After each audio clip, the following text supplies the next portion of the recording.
Hello everyone and welcome to my channel Cooking for the Family. I'm Dyvonne. Today I'm going to share with you how to make these wonderful glazed lemon scones. I'm going to give you the recipe and also all the ins and outs to make them just right. These are the ingredients that I'm going to be using. I'll also share with you a list of ingredients in the description box below for your reference. So first, what I like to do is I have a large bowl, and in my large bowl we're going to be putting in our flour. I'm using unbleached all-purpose flour, but you can also use just regular all-purpose flour.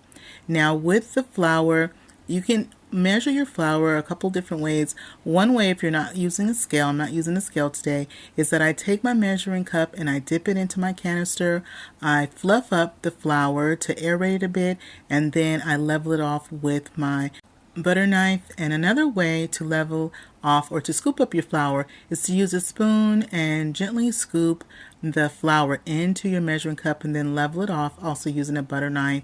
And the reason why it's important to do it either one of those couple of ways is because you want to make sure that you have the right amount of flour in your measuring cup and not too much, because too much flour will throw off the ratios of the recipe.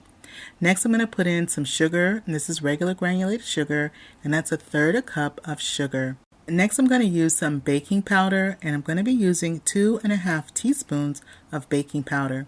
Now, this is my scone recipe that I've been using for more than a decade now, and I love it. It never fails me, and I especially love it because when I make the scones, we don't always use them or eat them rather in the same day or the next day, and so the scones really maintain a nice structure over a few days before they're all finished eaten.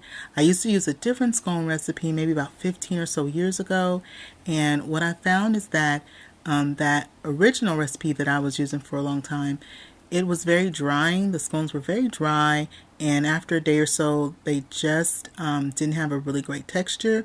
And so I kind of played around with the recipe, and then I just reformulated into the one that I'm using, and I've been using this one for more than 10 years now. Now, in addition to the baking powder, I also put some baking soda. We're using some buttermilk, so I also put some baking soda, and I put in 1/2 teaspoon of baking soda. And we don't want to forget about our salt. We're putting in 1 teaspoon of salt. Now, if you are new to my channel, I want to welcome you in, and if you're a returner, thank you for coming back. And I want to thank you for all your likes, your shares, your subscribes, and your good vibe comments. I truly appreciate it. So if you enjoy baking, cooking, and finding out how to make a recipe or something you're baking just right, I hope you consider subscribing and enjoy my content. So once I have my dry ingredients in the bowl, next we're going to put in our cold butter. And actually this is frozen butter. I like to have my butter frozen, and I'm going to grate it into my bowl. So with the butter, I'm using unsalted butter. And this is 3/4 of a cup of unsalted butter. 3/4 of a cup of unsalted butter is going to be 1½ sticks, because 1 stick is 1/2 cup, and then the other stick, we're going to use half of that, which is 1/4. So you put them together, and that's 3/4 of a cup, okay? Which is also the equivalent of 12 tablespoons, okay? I'm adding some lemon zest. I'm going to grate some lemon zest, and we're going to be using 1 heaping teaspoon of lemon zest that we're going to add to our scone mixture. Now this is great because my recipe for scones, you can really take it and parlay it into different types of scones. And one of those scones is this one, the lemon glazed scone. You can also make blueberry scones, cranberry scones, just a variety of different types depending on what your liking is. In my measuring cup, I poured in 1 cup of buttermilk, nice ice cold buttermilk. Be sure to shake your buttermilk first before pouring it, because sometimes buttermilk can settle, so be sure to shake it. And then to the 1 cup of buttermilk, I added in 1 teaspoon of pure vanilla extract. Now I'm going to mix in and press our cold butter in with our dry ingredients. And the dry ingredients again was that 3 cups of unbleached all-purpose flour, the 1/3 cup of sugar, 2½ teaspoons of baking powder, 1/2 teaspoon of baking soda, and 1 teaspoon of salt. Making scones is similar to making biscuits. The general techniques and principles are the same because you want to have your dry ingredients and then your nice cold ingredients of your liquid as well as nice ice cold butter. Now once I've mixed that butter in there and I've really broken it down, got it to crumbly pieces in there with the flour, I poured in some of my buttermilk, and I only poured in half of the buttermilk, and then I'm going to keep working with my hands. It's going to become slightly sticky now, and when we're finished it's going to be a little bit more sticky. If you watch any of my biscuits video, I always say sticky batter makes really good biscuits, and it is true, the same concept as well with your scones. You don't want them to be overly dry. You want a little bit of that moisture because we are going to knead them slightly. So if you start off with a very dry dough, and then we're going to add a little bit of flour to do that kneading, you could sometimes end up with a very dry scone or biscuit. And how to avoid that is to really pinch and break down that butter into our dry ingredients until you have those pea sizes or even like flakes. Now with the liquid, once you have all of your liquid in your bowl, you're going to continue to mix until you end up with a nice dough ball in the center, and your bowl should be completely clean. You should not have any dry flour. Everything should be gathered in the center. Now next we're going to use a little bit of flour, and we're going to be kneading and folding our scones. And so I'm just going to put down a little bit of flour. Typically with flour I usually use about maybe a tablespoon or two because it's always easy to add, but it's hard to take away. So about 1 to 2 tablespoons is what I'm using. And so I press and then I fold over just like that.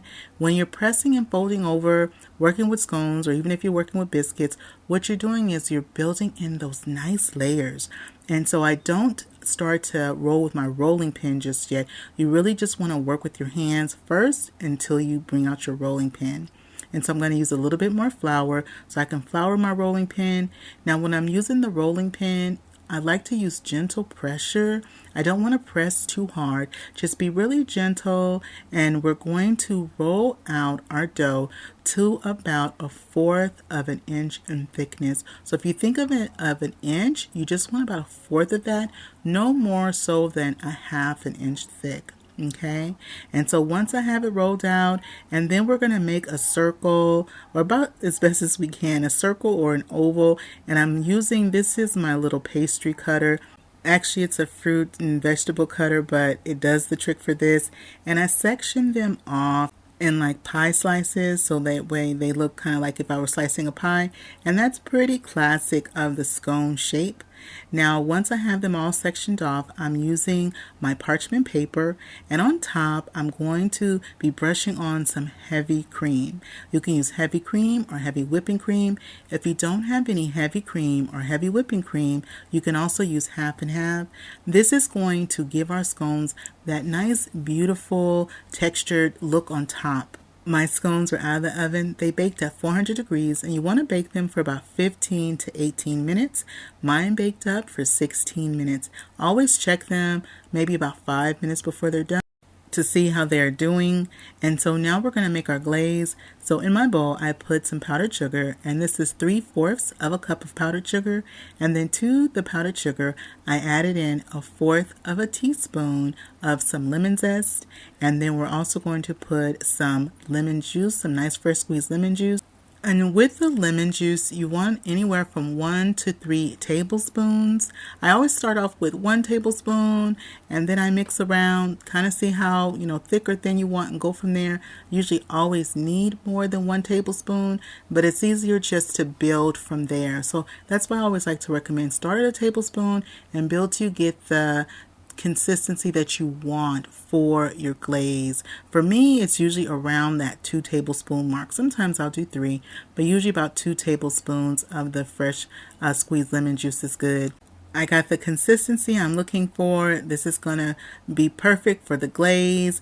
Our scones are still warm, but they've cooled down just slightly. And this is what they're looking like. And underneath, I love looking at the undercarriage. The browning is perfect. So let's go ahead. I'm going to be using my brush, my nice pastry brush that I use. We're going to be using that for the glaze. You can also just drizzle over the glaze if you like. Now, if you didn't want to use a glaze, you could also right before baking, once you go ahead and you put on the heavy whipping cream, you brush the tops with heavy whipping cream, you can use just regular sugar, or you can use the raw sugar or sanding sugar and sprinkle that all over on top if you'd like to have that kind of crunchy texture on top of your scones. But for me, I like using this glaze with the pieces of the lemon zest in there and the lemon juice. It really gives that nice, like sweet tart balance to the scones with also having that nice zest inside the dough. So this is what they're looking like. I'm going to go ahead and we're going to try some, and I'm going to give you all the first bite. And when you bake your scones, you want to use a piece of parchment paper, a baking mat, or either a baking stone. If you don't have one of those, you can still bake them, but you want to make sure that you put it on the top rack and then watch them. We'll go ahead and take your bite. This bite right here I have is for you. Now I'm going to take my bite and see how we did. Wow. Do you see those little pieces of the lemon zest inside of our scone? They have come out so good. Well, if you enjoyed me sharing this recipe with you, be sure to give this video a thumbs up. And don't forget to click share this video with a friend or family. And don't forget to click that notification bell so you can come back and visit me again in my kitchen. And remember, it's always good when Dyvonne is cooking for the family. I'll see you on the next one. Bye-bye, everybody.